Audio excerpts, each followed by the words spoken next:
ৰাজ্যৰ চৌদিশে বলিছে এতিয়া নিৰ্বাচনী গৰম বতাহ ব্যাপক প্ৰচাৰ অভিযানত নামিছে শাসক বিৰোধীৰ লগতে নিৰ্দলীয় প্ৰাৰ্থীসকল তিতাবৰত ব্যাপক প্ৰচাৰ অভিযানত ব্যস্ত নিৰ্দলীয় প্ৰাৰ্থী ভাস্কৰজ্যোতি বৰুৱা গাঁৱৰ ঘৰে ঘৰে চুবুৰীয়ে নিৰ্বাচনী প্ৰচাৰ প্ৰাৰ্থীগৰাকীৰ তিতাবৰবাসী ৰাইজ তেওঁৰ লগত আছে বুলি মন্তব্য কৰিলে প্ৰাৰ্থীগৰাকী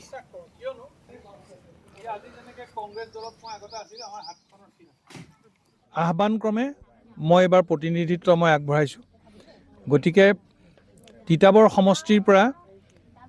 নিৰ্দলীয় বিধায়ক হিচাপে ভাস্কৰজ্যোতি বৰুৱাক তিতাবৰৰ ৰাইজে অৱতীৰ্ণ কৰাইছে গতিকে বিধায়কক জিকোৱাৰ ভাস্কৰজ্যোতি বৰুৱাক জিকাই পুনৰবাৰ বিধায়ক বনোৱাৰ দায়িত্বটো আমাৰ তিতাবৰৰ ৰাইজৰ সঁহাৰি মই এতিয়ালৈকে যথেষ্ট মই ভালেই দেখিছোঁ কাৰণ ৰাইজ যথেষ্ট স্বতঃস্ফূৰ্তভাৱে ওলাই আহিছে বিশেষকৈ 2021 চনত যেতিয়া মই কংগ্ৰেছ দলৰ প্ৰাৰ্থী হৈছিলোঁ তেতিয়া যিমানবোৰ ব্যক্তিৰ পৰা মোলৈ ফোন আহিছিলে বা যিমানবোৰ ব্যক্তি আমাৰ ঘৰলৈ আহিছিলে তাতকৈ এতিয়া অধিক সংখ্যক লোক আমাৰ ঘৰত যিকোনো মুহূৰ্তত আপোনালোকে গ'লে দেখিব যে একেবাৰে ভৰ্তি হৈ থাকে দলদোপ হেণ্ডলদোপ